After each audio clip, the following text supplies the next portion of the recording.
For this project, I've been using a beautiful hand-dyed yarn by Malabrigo Rios.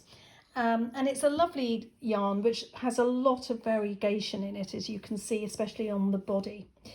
The important thing to remember when you're working though with these hand-dyed yarns is that each skein that you have is going to be slightly different. So the best way to deal with that is to alternate your skeins as you work them.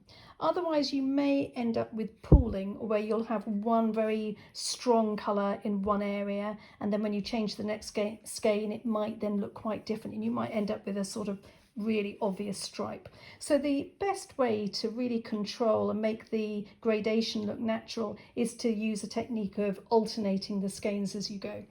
So firstly, you need to put your skeins into two separate balls, and you're going to then work one skein for a whole round and then change to the other ball, and then on the next round go back to the original ball, and just keep alternating all the way through.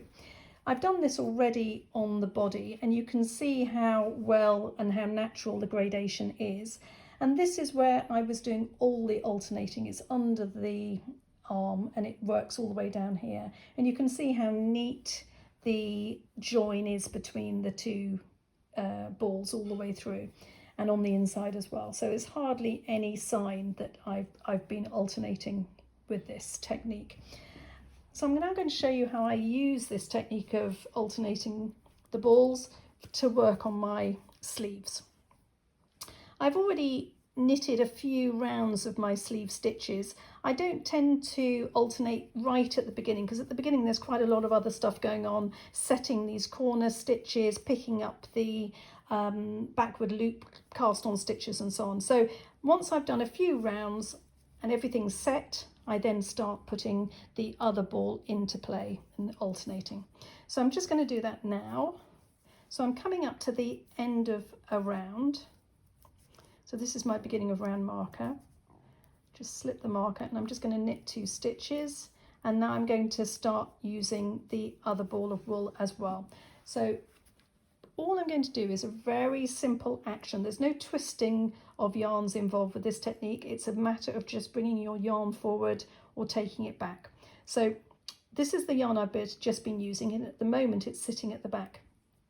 And all I do is bring it through the needles and bring it to the front and just keep it there in place. So that's going to stay there. I'm now going to get my new ball of yarn and just simply start knitting with my new ball. So let me just get the tail end and begin knitting. Here I tend to just put a little, the tail, I just let it wrap over just to give a little bit of anchoring, but I can sort that out by darning it in later.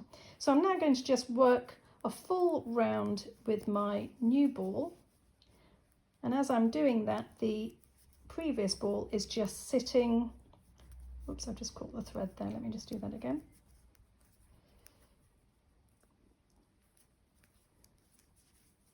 The previous ball is just sitting here at the front, and I'll just knit all the way around, and then when I get to this point again, I'll show you what I do next.